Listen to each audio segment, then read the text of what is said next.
Brilliance Audio presents the unabridged recording of The Well of Tears by Roberta Trahan, performed by Simon Vance. For my husband, the hero of my story and champion of my heart. Author's note. Historical fiction has fascinated me most of my life, especially those stories infused with myth and magic. When I was introduced to Mary Stuart's interpretations of the Arthurian legends in the late 1970s, I became truly obsessed with the chivalrous adventures and passionate heroes who so readily embraced honor, nobility, and sacrifice in defense of their people and their land. I felt personally connected to these tales, and for good reason. The Welsh have a word for the call of one's homeland. Hiraeth has been described to me as a longing for the soil from which your lineage has sprung. It is a connection to the land of your forefathers that transcends time and distance, and ever bids your return. Although I did not always understand it for what it was, I have always known that longing. I am, after all, a native daughter. As it happens, my great-great-grandfather and his brothers emigrated from the British Isles to North America around 1850. Leaving behind nearly 300 years of ancestry rooted in Cornwall and Wales.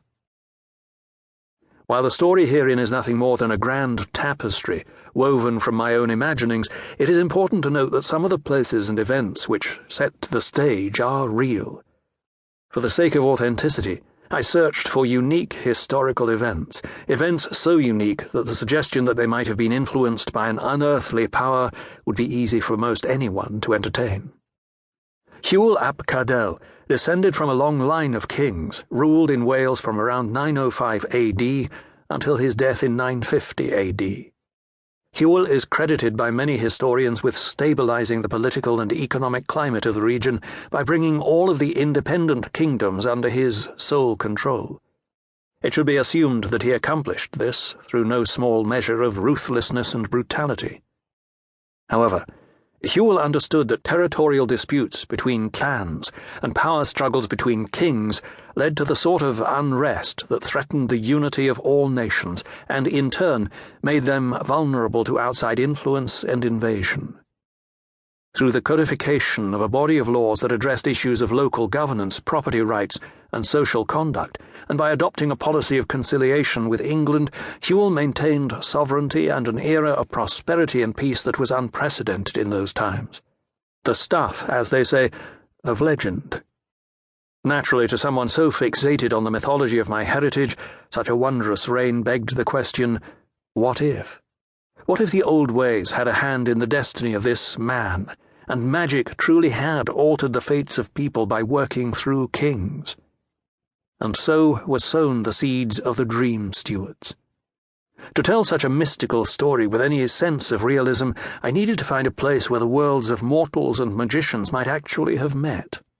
Through an acquaintance, I discovered the centuries-old village of Pwll, which means pool or well.